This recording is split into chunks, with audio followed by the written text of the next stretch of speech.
real talk lang Alam nyo, sa totoo lang, hindi naman talaga laging dahil mababa yung sahod kaya nagre-resign yung mga empleyado sa trabaho nila. Hindi laging yun yung reason kaya tayo umaalis sa trabaho. Yung iba nga kahit mababa lang yung sahod, okay lang, nag-i-stay sila Alam nyo kung anong isang major reason kaya tayo napaparesign? Ang ina yung mga toxic na katrabaho, pre. Yung mga upal na katrabaho mo. Yung toxic environment mo sa trabaho. Diba? Sila yung isang rason kaya nawawalan ka ng ganang pumasok sa trabaho. Yung tipong papasok ka pa lang tapos nakita mo na yung mga toxic mong katrabaho, alam mo nang may hindi sila magandang gagawin sa'yo. Kung hindi ka pag-uusapan, gagawan ka ng kwento. Isisisi ka sa maling bagay na nagawa rin nila. Porket kasama ka sa team nila, kasalanan mo din yung kasalanan nila. Pero pag may nagawa silang maganda doon sa trabaho nyo, sila lang yung magsosolo ng credits na yon. Na alam mo kung sinong bida-bida. Taina minsan nga, diba? Papasok ka sa trabaho, alam mo hindi trabaho yung pinasukan mo, alam mo iskinita. Iskinita na punong-puno ng chismoso, chismosa. Na imbis na ang pinag-uusapan, paano gaganda yung kita ng kumpanya, pucha ang pinag-uusapan.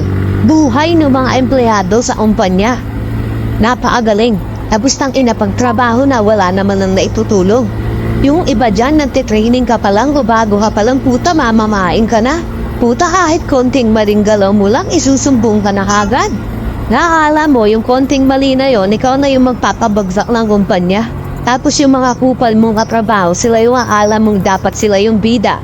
Para sila siguro yung magmana ng kumpanya. Puking ina, pare-parehas lang tayo nung sinasahod dito. Bakit ganun? Bakit yung ibang mga katrabaho mo, akala mo sila yung aha mo? Uutos-utusan ka? Pucha kahit hindi mo na trabaho, sa'yo ipagagawa. Porket nauna sila? O baka may mga hindi pa ako naibanggit dito, pwede mong ibanggit dito sa comment section. Kung ano yung mga klase ng ugali meron yung mga toxic mong katrabaho. Kasi sa totoo lang, hindi basta-basta magre-resign ng isang empleyado kahit mababa yung sahod niya, basta maganda yung environment ng tinatrabahuan niya. Yun ang real talk. Ang dami kong kilala dyan, hindi ganun kalaki yung sahod pero masaya sila sa trabaho nila. Nag-i-stay sila ng taon. Minamahal nila yung trabaho nila. Pinapangalagaan nila kung saan sila nagtatrabaho. Kasi yung mga katrabaho nila, halos kapamilya na nila. Tinuring silang kapamilya. Pero yung iba tignan mo, may encounter kang tropa dyan na, ano sinahod mo dun? Bakit umalis ka dun? Bakit bumalik ka dun sa dati mo? Dito sahod mo dun. Pucha, sasagot sa'yo niyan, tain na friend, toxic ng mga katrabaho, pre. Hindi ko matiis, pre. Yung iba dun, kala mo mga tagapagmana ng kumpanya. Pare-parehas lang naman kami ng sinasahod. Mas gugustuhin ko na lang bumalik na lang dun sa dati kong trabaho kahit hindi ganun kalaki yung sahod at kasi mga tao dun okay. Diba? Pangalagaan niyo yung mental health nyo. Huwag niyong ipagpalit yun sa kaarampot na taas ng sahod. Pucha, promise in the long run pagsisisihan nyo yan.